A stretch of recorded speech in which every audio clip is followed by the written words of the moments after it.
Hello there, the Uneducated Businessman here, and we're going to start a new playlist following on from our leadership program on project management. Now, I'm going to be honest with you, project management isn't my strong point. I'm an ideas person. I'm quite creative. I have lots of thoughts coming in all the time, and there's always something I want to do, and I'm not great at following through to the end. So to manage a project from start to finish 100% isn't my skill set. I don't have the patience for it. I don't have the desire to do it. I want to, in my business, set up projects and then let other people run them for me, because there's better people within my organization to do that than me.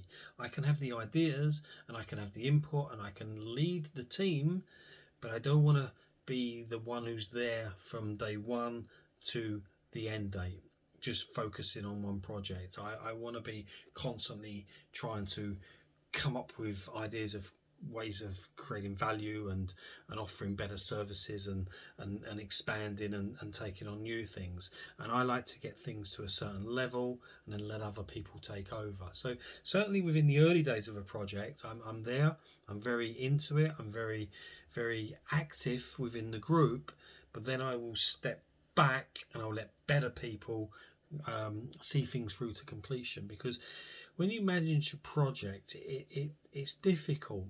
It's not an easy thing to do, especially when you've got lots of people involved. And this is where the leadership program comes in to start off with, because if you're leading a project, if you've got lots of different people with different ideas, and everyone has their own little bit of turf to protect, maybe they want to have their own input, they want to shine, they want to be seen to be contributing, they don't want to just be in the background all the time. So you've got these personalities come through.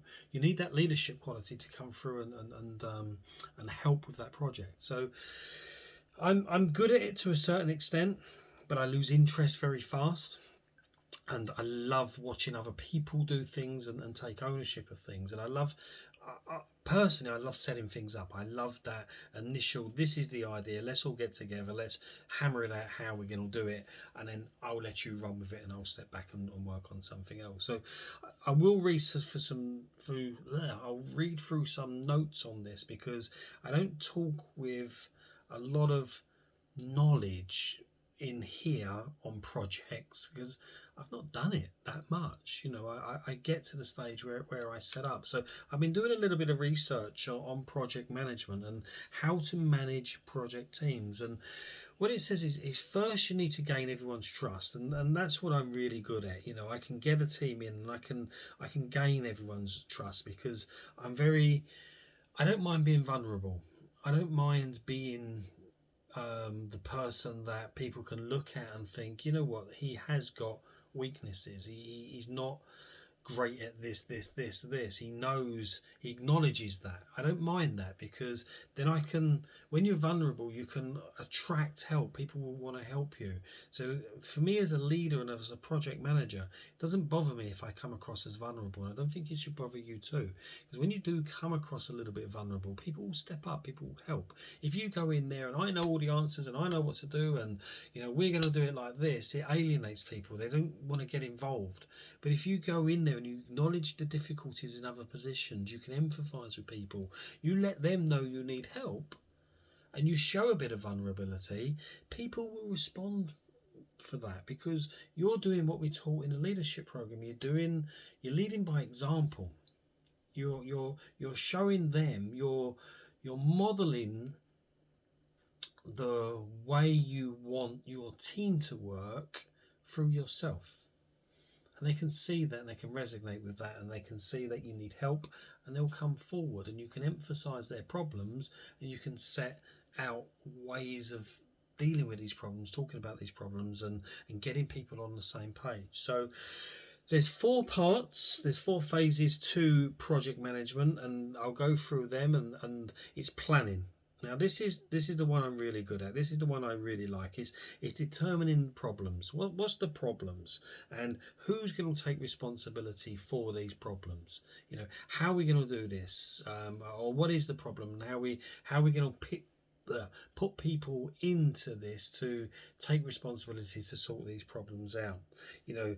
And once you do that, you then you build your team, you assemble your team, you put your team together, and you develop that plan. Within your team, you develop that plan that's going to enable you as a group to solve ultimately a problem, because that's usually what the project is there for, is to solve a problem. In business, we're here to solve problems. After planning and build up, you've got implementation. So this is what I'm not great at. I'm really poor at this. I need help with this. I can do the planning, I can put the team together, but I need people to implement it, because by then I've lost interest. By then my mind's gone to another 101 crazy other things that I want to explore. And that's how I love to live my life, because I want to take on new opportunities and things all the time. That's what I exist for. But we're not all the same, we are different. So I will find people who are very, very good at implementing it. So once we've got that plan, I will find people who are really good at implementing that plan, and they will control the process. And then their job then is also to report their progress to me, so I know what's going on. So as the business owner, I don't have to be in the day-to-day of everything, because I've got people to implement it, and then they can report to me, and we can talk about how we're going forward and what's happening and what they need and what the progress is. And once you've done that, once it's implemented and once it's gone through that stage, the last thing is the phase out, is bringing it to a closure.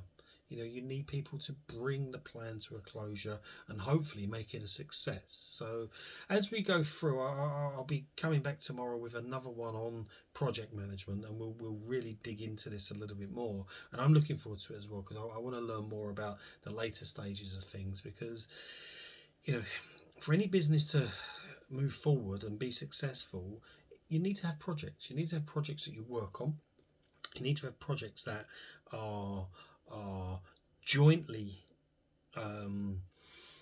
what's the word I'm looking for, jointly sort of come to fruition through a team. I think that's the thing I'm trying to say, to give an outcome that solves a problem. Now, it's great if you're like me and you can just come up with that idea and find other people to implement it, but if you're not, and you are the person that needs to see it through completely yourself, you have to understand how the whole process works. And I want to understand more about how the whole process works, because I'm going to be honest, project management isn't my strength. It really isn't. So I want to learn a little bit more about that. So I'll be back with another video on that, and we'll continue this series. So look out for this on a daily basis. And if you like it, give it a thumbs up. If you don't, give it a thumbs down. But more importantly, if you don't, just let me know. Let me know why. Let me know how I can improve. I'm always trying to improve. I want to continue giving this content. I want it always to be free, and I want it to be valuable. And I'm still new at this, I'm still learning, so anything you can help me improve, or anything else you want me to talk about, I'd love to hear from you. So comment below as well, and don't forget to subscribe. I can never say that, to subscribe, because the more people that will subscribe, the more people we can help. Anyway, that's it for me, Uneducated Businessman. I'll be back tomorrow. Over and out.